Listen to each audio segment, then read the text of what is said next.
Hello, my name is Lizzie, and this is Lizzie's Literary Life, and today we are beginning Jokes on Me, Season 2, Round 1, Episode 2.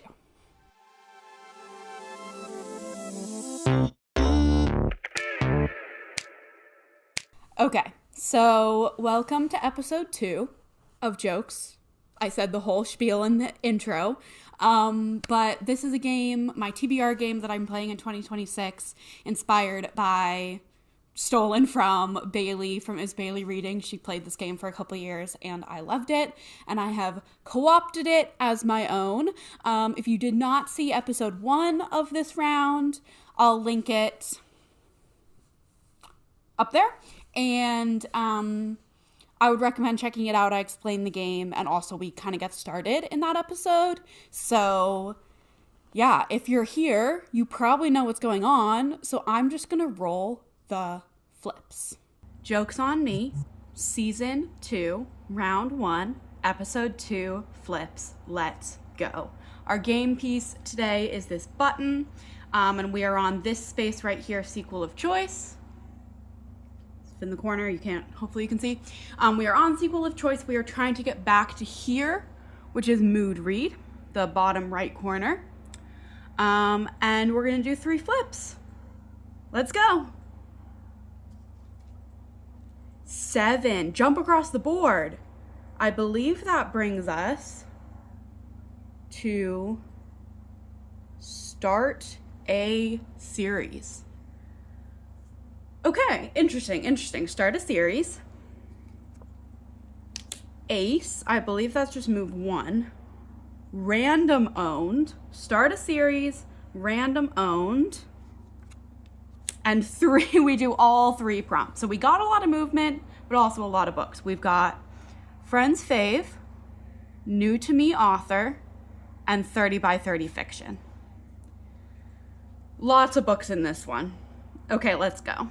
Okay, so first up, we flipped a 7, so lots of movement, and I got start a series. And this is actually pretty convenient because for the Throwback Book Club in January through March, we are reading the Divergent series, and I have not yet started it, so I will need to start that series. It's a reread, but I'm still starting a series. So for this prompt, I will be reading, borrowing from the library and reading Divergent by Veronica Roth.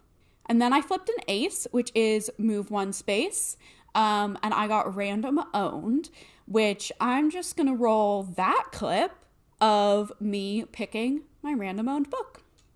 Hello, I am here to very quickly generate my random owned book for this episode of Jokes.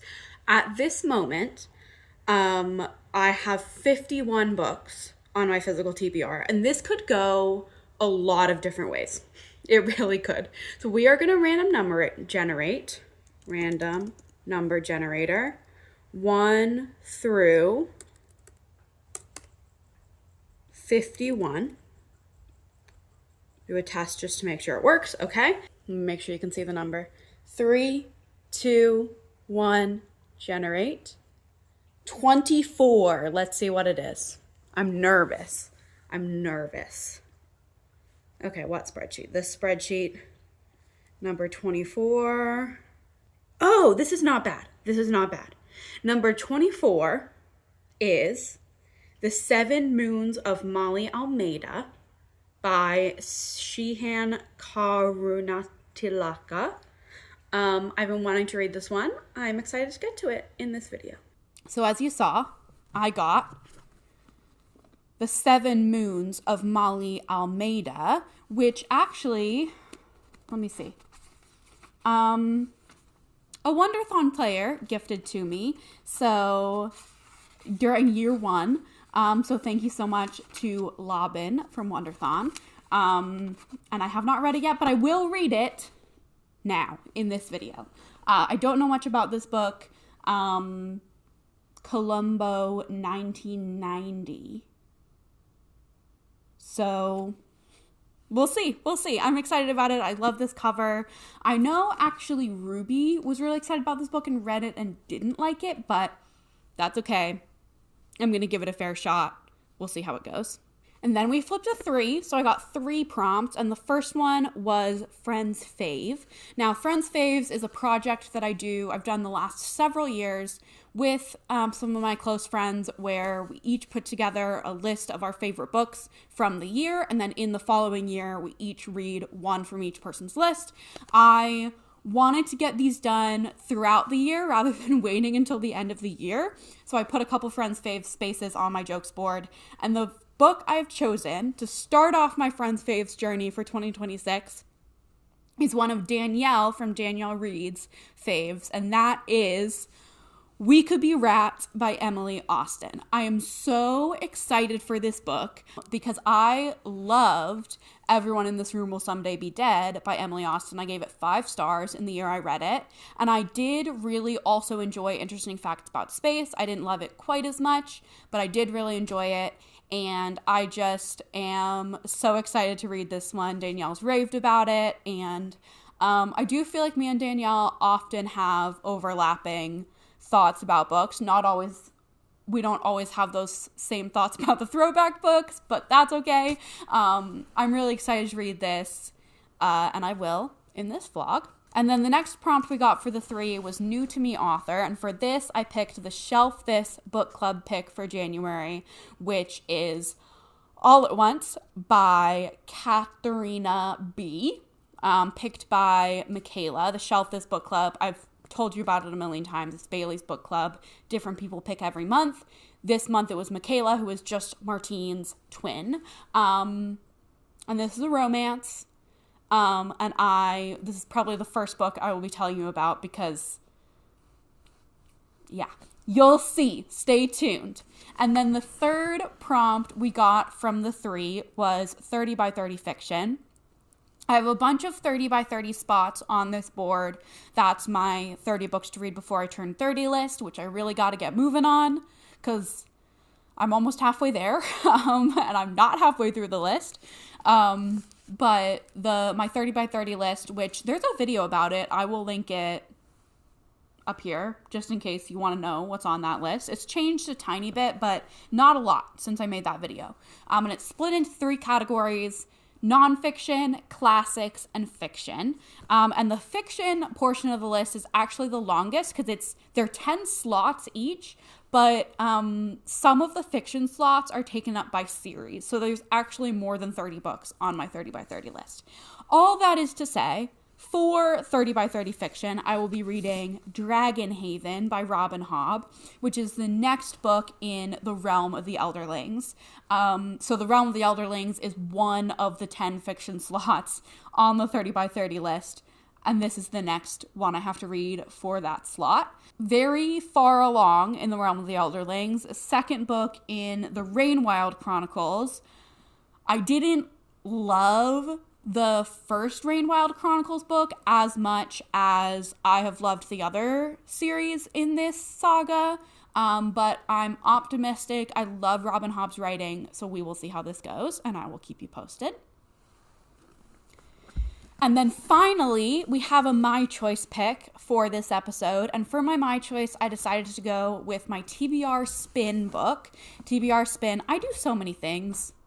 TBR Spin is a year-long reading challenge hosted by Sarah from Freshly Read Books, where you pick a stack of 12 books at the beginning of the year, and then there's a spin or wheel for a prompt each month that you pick from off that stack. And the first prompt was, for January, a book where the title or author's name contains the letters TBRSPIN.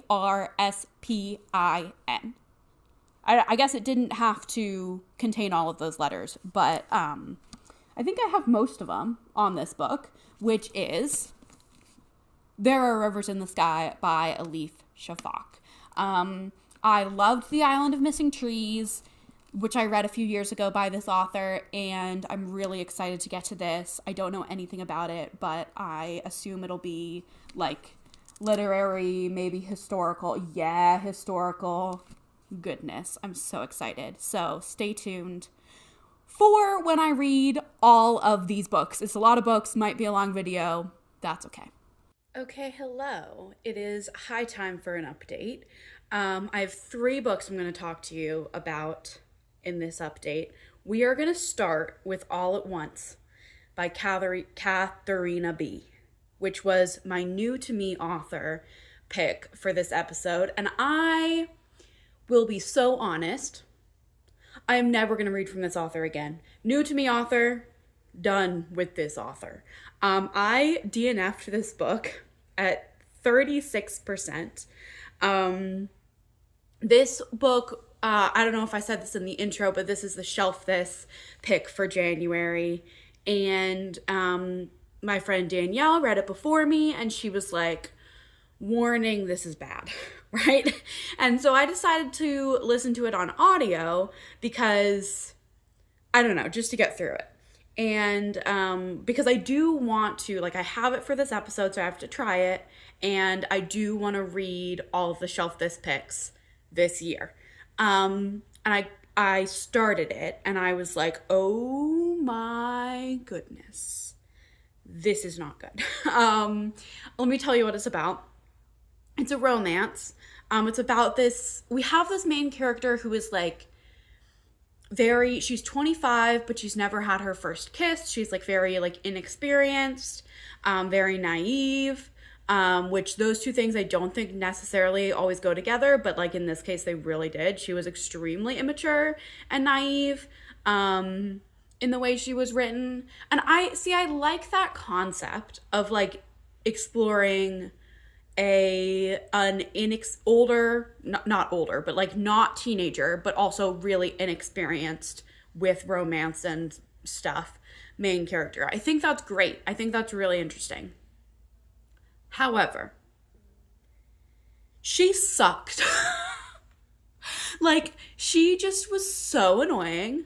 The plot starts when she runs into this guy she used to have a crush on in college, and he like sort of invites her to Spain, and she's like, okay, but it's like in a way of like, oh, if you're ever in Spain, hit me up, and she takes that as an invitation, and so she goes to Spain, and yeah,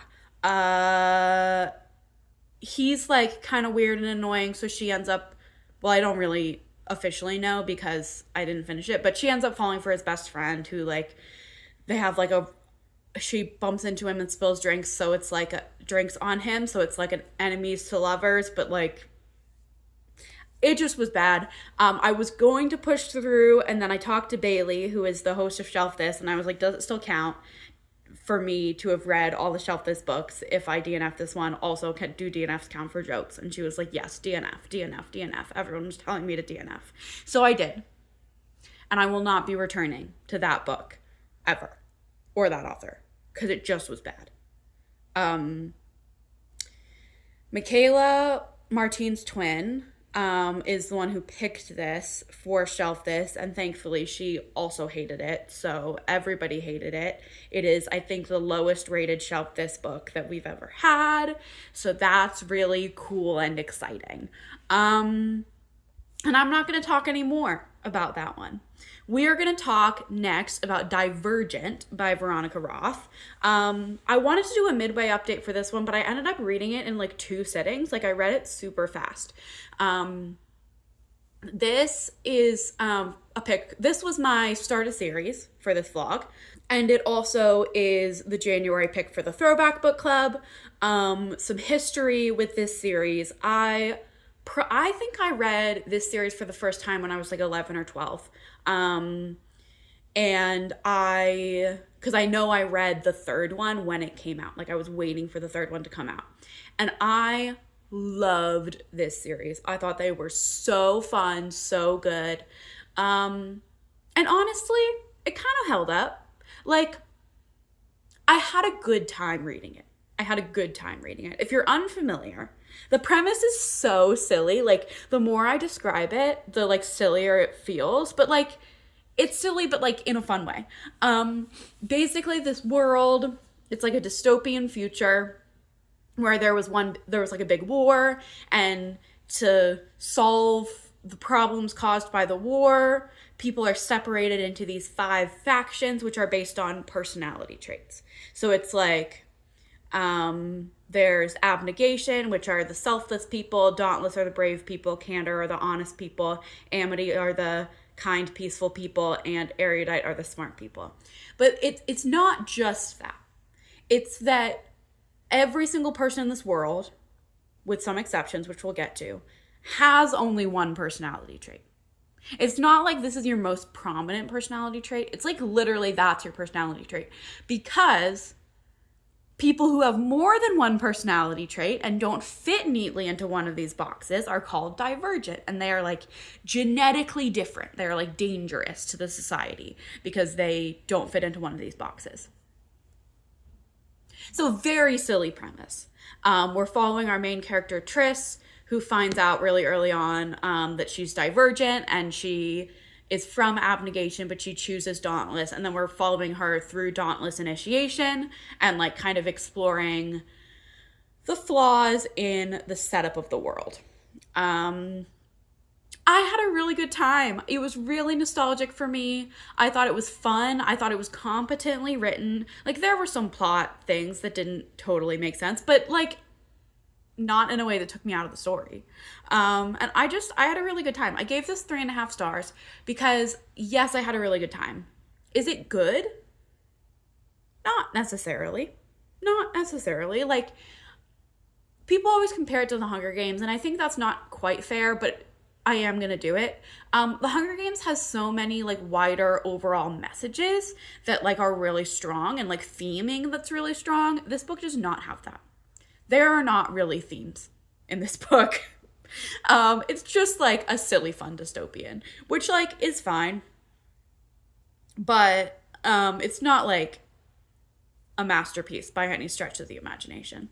So I gave it 3.5 stars because I had fun. I had a good, fun, nostalgic time. But also, is it a perfect book or even like a good book? Not necessarily. And then the third book that I wanted to talk to you about, where is it? It's right here, is There Are Rivers in the Sky by Elif Shafak. I think this cover is beautiful. I like it better than the other cover with the like raindrop. If you've seen it, maybe I'll put it on the screen, maybe not. But this I am in the middle of. I am this far in, so not very far in. And I am really enjoying it so far.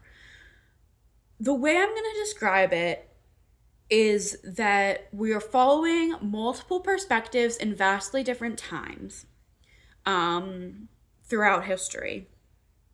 And the theming is that like water connects us all. So like we're kind of following these different characters in different times, but like it's all about, at least I think so far, it's all about how like we are all connected and we are all one because of the water. That sounds silly and like woo-woo, but I really like it so far. I don't really know where it's going. I don't really know like what's gonna happen. So I will keep you posted, but the writing is beautiful. Elif Shafak is just an extraordinary writer. I love The Island of Missing Trees by her. And I think it's gonna be really interesting. We've set up several really interesting plot lines that I'm looking forward to seeing where they go. And yeah, and I like the like concept of like this drop of water is then falls to the earth and then is absorbed into the atmosphere on repeat. And then it's the same drop of water that becomes a snowflake hundreds of years later in this different character's life. Like, I just like that concept. I think it's fun to think about. So yeah. Hello. I have some updates for you. Actually very excitingly, because I finished 2 books since I last spoke to you, and they were both 5 stars, which is very exciting. Last year I didn't get a 5-star until like June. So 2 5 stars in February is really, truly excellent. The first one I already introduced to you, and that was There Are Rivers in the Sky by Elif Shafak. Now, this was my choice book for this episode, and it was also my TBR spin pick for January. I did finish it in February, but that's okay. I'm not sure how much I described the premise to you? I think not much, but we have 3 main timelines we're following and 3 main characters we're following. The first one is following Arthur, King Arthur of the Sewers and Slums, who is we first see him literally get born, not in graphic detail, don't worry, but we see him born on the bank of the River Thames in 1840. So 1840, Arthur is born, and we watch him grow up. He's born into poverty. He has an abusive father and a loving mother who struggles with mental health challenges, but is like a loving mother, but they are extremely poor. And so we're watching him grow up, and he is kind of an extraordinary child in that he has a perfect memory. So he can, like if someone says, what happened on April 26th, 1845, he'll be like, when he was literally 4 or 5 years old, he will be like, oh, that was a Tuesday and my mom came home with groceries and this is what happened and this is what was happening in the world. Like he just has a perfect memory. So he learns really, really quickly, but of course he's very poor and is not living a privileged life. So that's the first perspective. Then we have Naren, and she is a young girl, 8 or 9 years old, living in Turkey in 2014. And she is part of the Yazidi, I think that's how you say it, religious group in the Middle East, which is a very small sect of, it feels like, I think a branch of sort of Christianity, but like, had never heard of this religious group prior to this, and they are a group that has been persecuted many times. And she lives with her grandmother, and she's trying to get baptized into this religion. But there's all of this stuff going on, and they decide to travel to the Holy Land in Iraq. So there's that going on. And then our third timeline is Zalika. Yeah, Zalika in 2018 London. She is an adult. Our other 2 characters are children, at least at first. But Zalika is a hydrologist, so she studies water. And she is kind of, it starts with her moving into this houseboat, and you find out that her family is like not really, and she's going through a divorce, and her family is not really approving of either of those things. They kind of think she's in like a little bit of a quarter life crisis or third life crisis. I don't know quite how old she is, but that's sort of the situation. So those are our 3 main characters, and they are all connected in these different ways. The little thing right here says, this is the story of one lost poem, 2 great rivers, and 3 remarkable lives, all connected by a single drop of water. So it's connected by the thread of water, but also by the Epic of Gilgamesh as a thread. And it just was like so beautifully done. Like I thought every plot line, every perspective was so engaging and so interesting. And I thought it was just beautiful. Like, I don't know what else to say about it except that, like, I loved the character work, and I think Elif Shafak does a beautiful job of making us all feel connected. And she explores some real world struggles and politics around the Middle East in a really beautiful, careful way. That I thought was just so well done, and I thoroughly enjoyed it. It's quite there's hard things that happen, but it's also kind of a hopeful book, and makes it feel like everybody is so connected and feels like we're all living on this planet, together, Okay, so that's that book. That was my choice book. A second book that I read that I haven't even told you I started yet because it was pretty short and I read it really fast was We Could Be Rats by Emily Austen. This was checking my notes. This was my friend's fave pick for this episode. It was one of Danielle's favorite books from last year. Danielle from Danielle Reads. And I loved this. I had previously loved Everyone in This Room Will Someday Be Dead by Emily Austen. And I liked Interesting Facts About Space. This one I think is my favorite.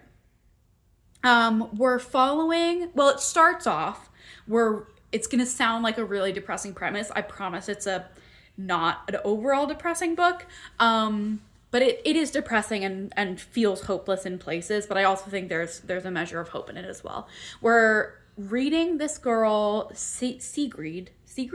I listened to it on audiobook. I would have pronounced it Sigrid if I had just read it. But I think it's like Sigrid. Anyway, we're reading this girl's, young woman's attempts at writing a suicide note. That's the first half of the book. It's like attempt 1, and she's, sorry, my cat just sneezed. Bless you, Clementine. It's like attempt 1, and these are the attempts, not of her attempting suicide, but of her attempting to write this suicide note. That's the premise of what we're reading. And she is like a small town America, no Canada. I read this thinking it was set in America, and then I found out it was set in Canada, but very small conservative town. She's a lesbian. She has this sister. It's sort of directed towards her sister, whose name I can't remember. But they have a really strained relationship, but she is directing these notes to her sister because she thinks her sister is going to be the one to find her.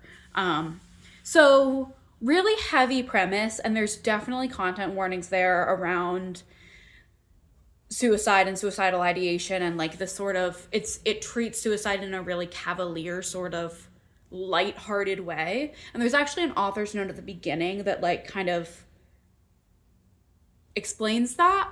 But I thought it was just so well done. I think it explores a lot of different themes in a beautiful way. I think the character work was excellent. Same with the other book I have here. And I really enjoyed it. I thought the audiobook narration was really good. I enjoyed it on audio. I really enjoyed it. I think Emily Austen can write very well. I think she writes characters very well. I think she writes intense sort of themes with a really light, humorous and lighthearted and hopeful tone, which I really like. It felt like the tone of this book and the content of this book were sort of juxtaposed, and I think that was done really well. And I really liked it. So I give it 5 stars.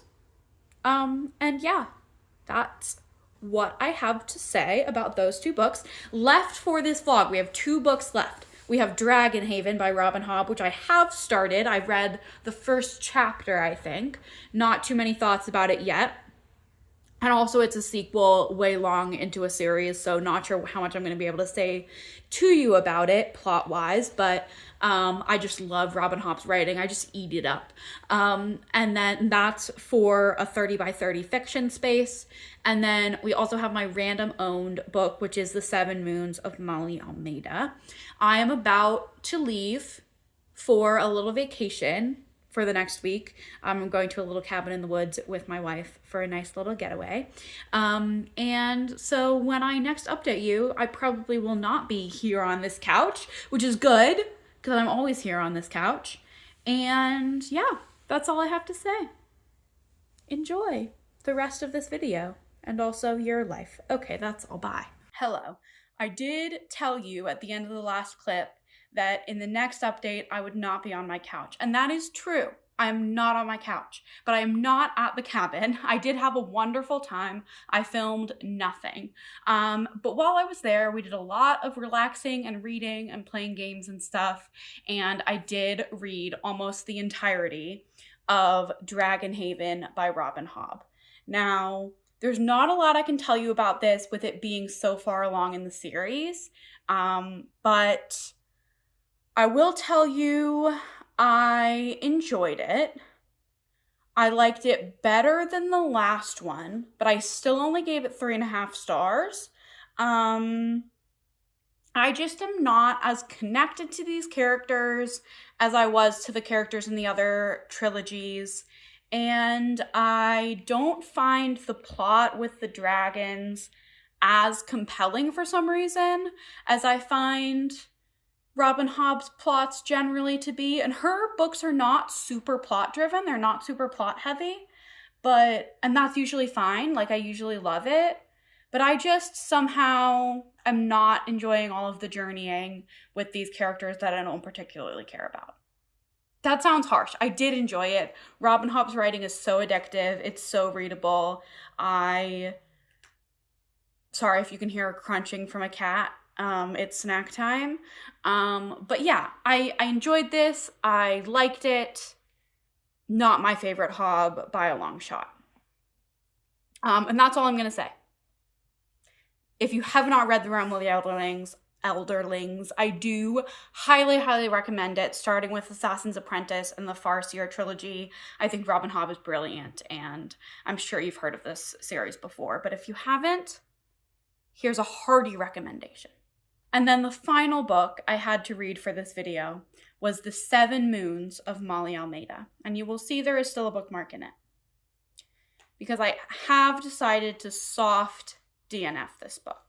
I got this far in, which is really not very far, 64 pages, like 16%. And I just was really not enjoying, well, I wasn't really not enjoying it. I just was not wanting to pick it up. I'm at a time and space where I have a lot of books that I want to be reading, and this just was not one of them. It very much was not what I thought it was going to be tonally, and also in the fact that clearly I didn't read the synopsis because I didn't know the main character was a man. Like, for some reason I thought Molly Almeida was a woman, and it just was like very different from what I thought it would be. So yeah, I'm putting this down. I'm not unhauling it at this time. It's staying on my owned book spreadsheet and on this cart, which means that I could theoretically pick it up in the future, or it could come up again as a random owned. But if I get a jack for unhaul in a future episode, this may be going. I don't want to read it right now.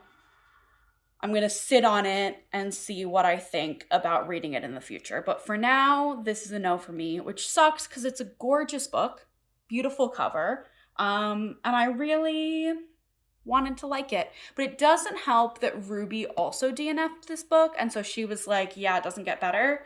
So I don't know, but this is a DNF for now. So in this video, we did have 6 books. 2 of them were DNFs, 2 of them were 3.5 stars, and 2 of them were 5 stars. And I feel like that's pretty good. Like, despite the DNFs, I do feel like that's pretty good because I did get 2 5 stars out of it. So that's excellent. That's very exciting. Stay tuned for the next episode of this round of jokes, coming hopefully pretty soon. I also potentially have a fun project going on in March that you should see a video about next week if it doesn't flop dramatically. And yeah. That is all I'm going to say for today. Comment down below, have you had a 5-star yet this year? And if so, what was it? Because these were my first 5 stars of the year. And like this video, subscribe to my channel, and I will see you in the next one, coming very soon. Bye!